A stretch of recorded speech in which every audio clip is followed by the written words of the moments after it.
இப்போ நம்ம என்ன வீடியோ பார்க்க போகிறோம்னு பார்த்தீங்கன்னா பிரேமாஸ் லைஃப் ஸ்டைல். இப்போ அதில் வந்து அவங்க என்னென்ன சமைக்கிறாங்க, vlogs பண்ணுறது எல்லாமே சேனல்ஸ்லாம் பார்க்கலாம். ஓகே, நம்ம வீடியோக்குள்ளே போகலாமா? உங்களோட பிரேமா நான் பேசுகிறேன். இது எங்கள் வீட்டில் செடி மேலே வச்சுருக்கோம். செடி அது இப்போ தான் நல்லா காய்ச்சுது. சரி, நீங்கள்லாம் வந்து வெளியே காசு கொடுத்து வாங்கியிருப்பீங்க. நாங்கள் வீட்டில் இருக்கிறதே வந்து செய்கிறோம். இது பேர் பிரண்டை, தொகையில் அரைக்க போகிறது. பிரண்டை எண்ணெயும் செய்யலாம். அந்த எண்ணெயும் செஞ்சு நாங்கள் வீடியோ போடுறோம். இது கையிலே பிக்கக்கூடாதுமா, இந்த மாதிரி கவர் போட்டுக்கணும். இந்த மாதிரி கவர் போட்டால் தான் உங்களுக்கு கையில் நமைச்சல் இல்லாமல் இருக்கும். அப்படி இல்லையா, நல்லெண்ணெய் இல்லை, வீட்டில் எந்த எண்ணெய் இருந்தாலும் கையில் தடவிக்கிட்டு இந்த மாதிரி நார் இந்த சைடு, அதே மாதிரி நெகத்தில் இப்படி பிடிச்சிங்கன்னா இப்படி வந்துடும் நார். இந்த பக்கம் ரெண்டு பக்கம் எடுத்தாவே போதும் நார், அவ்வளோதான். அதுவே மாதிரி இந்த மாதிரி இலைச்சி இது மாதிரி இருந்தால் இது நார் எடுக்க தேவையில்ல. இந்த இது மட்டும், இந்த இலைங்க மட்டும் பறிச்சுட்டு இப்படியே உடச்சிருந்தோம். இது ஒன்று வருது பார்த்தீங்களா, அவ்வளோதான். இந்த நார் இப்படியே வளைச்சி தள்ளிடணும். வளைச்சிட்டு இதே மாதிரி இது ஃபுல்லாக நான் பண்ணிவிட்டு உங்களுக்கு திருப்பியும் காட்டுறேன். நான் சொன்னேன் இல்லைங்களா, இந்த மாதிரி பிக்கணும்னு இது பாருங்க, அவ்வளோதான். இந்த மாதிரி பிடிச்சிடணும். பிடிச்சி நல்லா தண்ணி ஊற்றி நல்லா அழைச்சிட்டு நான் துவையல் அரைக்கிறது உங்களுக்கு காட்டுறேன். என்னென்ன போடணுன்ட்டு எல்லாத்தையும் காட்டுறேன், வாங்க. பிரண்டை எப்படி துவையல் அரைக்கணும்னு சொன்னேன்லம்மா, அதை பாருங்கள்.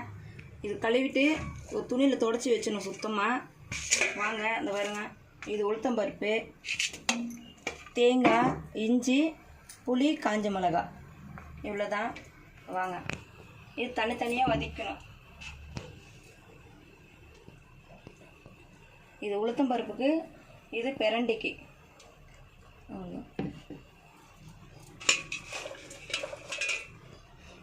இது சுருத்திலேயே நல்லா ப்ரௌன் கலரில் ஆகணும். இது பச்சை கலரில் இருக்குங்களா, கொஞ்சம் லைட்டாக ப்ரௌன் கலரில் வர வரைக்கும் இது வதக்கணும். ஆனால் கை மட்டும் நம்ம தண்ணி ஊற்றி அலசல, ஒரு கவர் போட்டு அலசுங்க. அது மட்டும் நான் காட்டல வீடியோவில். தண்ணி ஊற்றி அலசு.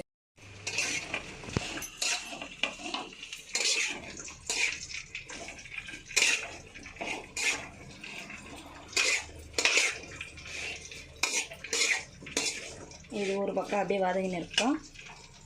இங்கே சட்னிக்கு தேவையானது உளுத்தம்பருப்பு,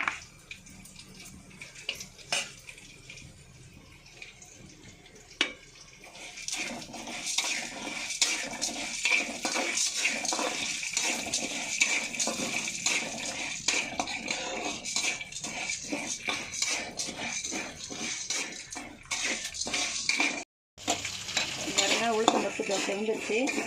இது செவந்த உடனே காஞ்ச மிளகா போட்டுடலாம். இது ஒரு பக்கம் செவந்துருக்கு.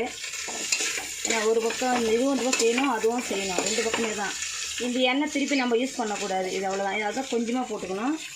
இந்த உளுத்தம்பருப்பு செவந்துச்சு. காஞ்ச மிளகா போட்டு காரம் வந்து உங்களுக்கு தகுந்த மாதிரி போட்டுங்க. எங்கள் வீட்டில் வந்து காரம் கொஞ்சம் எக்ஸ்ட்ரா சாப்பிடுவாங்க. அதனால் நான் ஒரு 20 மிளகா மேலே போட்டிருக்கேன். இது வச்சுக்கணும். தேங்காயும் போட்டுருவேன். உங்களுக்கு தேவைப்பட்டால் பெருங்காயம் போட்டுங்க. நான் பெருங்காயம் போடலை. உங்களுக்கு தேவைப்பட்டால் பெருங்காயம் போட்டுங்க. புளியும் போட்டுருங்க. இந்த வரங்க, இது கொஞ்சம் பட்டுன்னு கொஞ்சம் வெடியும். இது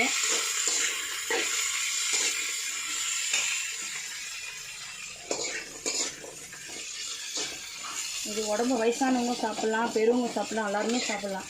பசங்க கூட சாப்பிட்லாம், குழந்தைங்க கூட. ஆனால் இது நல்லா கொஞ்சம் வதக்கிட்டிங்கன்னா நமைச்சல் இருக்காது. நீங்கள் ரொம்ப வதக்காமல் நீங்கள் அப்படியே செஞ்சிட்டிங்கன்னாக்கா ஒன்றில் நாக்கு நமைச்சல் எடுக்கும், வேறு ஒன்றுமே இல்லை. அதில் நம்ம எவ்வளோ துவக்க வச்சுக்கணுமோ அது தோணுங்க. இது முடிஞ்சிச்சு. இது அவ்வளோதான். இதை அப்படியே ஆற போட்டுடலாம். இதுதான் வேலை. அதுதான் 2 கடாய் வச்சுருக்கோம்.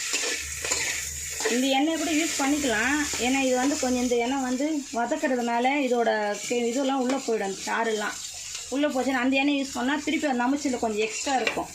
அதனால் இது தனியாக வதக்கணும். இது நீங்கள் நல்லெண்ணெயில் வதக்குனீங்கன்னா அந்த எண்ணெய் எடுத்து நீங்கள் கால் வலிக்கு தேய்ச்சிக்கலாம். ஆற வச்சு கொஞ்சம் பச்சை கருப்புறம் போட்டு ஆற வச்சு காலில் மூட்டு வலிக்கு, கை வலிக்கு இதெல்லாம் செஞ்சுக்கலாம். அது இன்னொரு நாளைக்கு நான் போட்டு காட்டுறேன். பாருங்கள், இந்த கலரில் வரணும். ஃபஸ்ட் நம்ம போட சொல்ல என்ன கலரில் இருந்தது, இப்போ எந்த கலரில். பொறுமை வேணும் இதில். பொறுமை இருந்தால் மட்டும்தான் இதெல்லாம் செய்ய முடியும். பொறுமை இல்லைன்னா செய்ய முடியாது. சில பேர்லாம் இந்த கால் வலிக்கு மாத்திரை சாப்பிட்றது, என்ன சாப்பிட்றாங்களோ அதை போய் சாப்பிடணும். இதுவும் நம்ம கை வைத்தியம் தான். அந்த காலத்தில் எங்கள் பாட்டிங்கெலாம் இது மாதிரி தான் செய்வாங்க. இதெல்லாமே தெரியும், சும்மா நம்மளா சரி பண்ணலாம், அதுதான் நானும் பண்ணுறேன். என் பையன் போடான்னு எதுக்குற அதெல்லாம் வேணாம் அப்படின்னு சொன்னேன். பரவாயில்ல போடுமா, எல்லோரும் போடுறாங்களாவா, நீ ஏன் போடு அப்படின்னு சொன்னான். சரி அதான் போட்டு விடலாம். நம்மளுக்கு தெரிஞ்சது நான் சொல்கிறேன் உங்களுக்கு. இன்னும் நிறையா இருக்குது, எங்கள் பாட்டி சொன்ன வைத்தியங்க நிறையா இருக்குது. சொல்கிறேன், ஒரு நாளைக்கு ஒன்று சொல்கிறேன். இப்போ இதை ஆற வச்சு மிக்சியில் அரைச்சி காட்டுறேன் உங்ககிட்ட. இது அரைச்செல்லாம் ஆறிச்சு. ஆறினோடனே இது வரும். ஃபஸ்ட்டு மிக்சியில் இது ஃபஸ்ட்டு அரைச்சிடலாம்.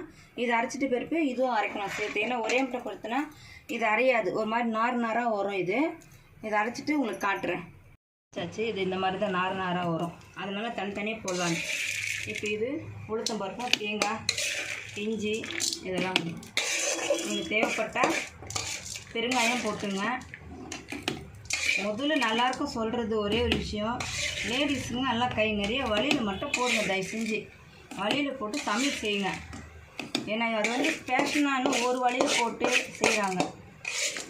கை நிறைய வழியில் போடுங்க, அதுதான் நல்லது.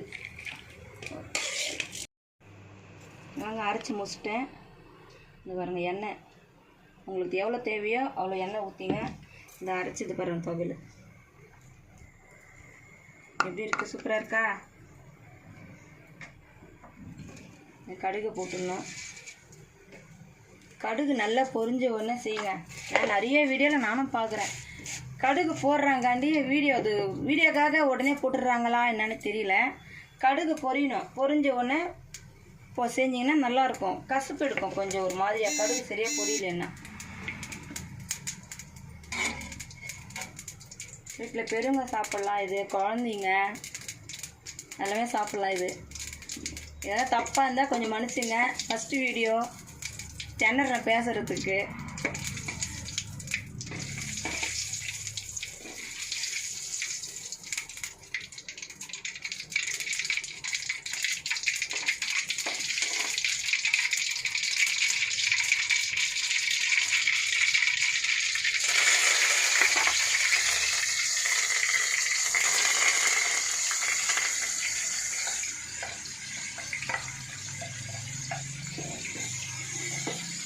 வீடியோவில் உப்பு போட மறந்துட்டேன். உப்பு உங்களுக்கு போடுங்க, எவ்வளோ தேவைப்படும் நீங்கள் அவ்வளோ உப்பு போட்டுங்க. இப்போ நான் கொஞ்சம் போடுறேன், ஆல்ரெடி போட்டேன்.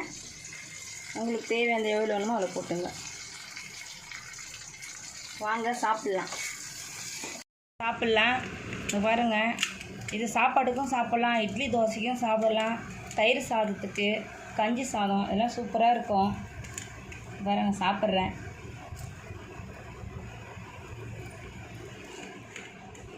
செம்ம சூப்பராக இருக்குது, டேஸ்ட்டாகவும் இருக்குது, நல்லாயிருக்கு. உப்பு காரம்லாம் கரெக்டாக இருக்குது. இந்த துவையல் காரமும் உப்பும் தூக்கலாக இருந்ததுன்னா நல்லாயிருக்கும். அதை போட்டு சாப்பிடுங்க.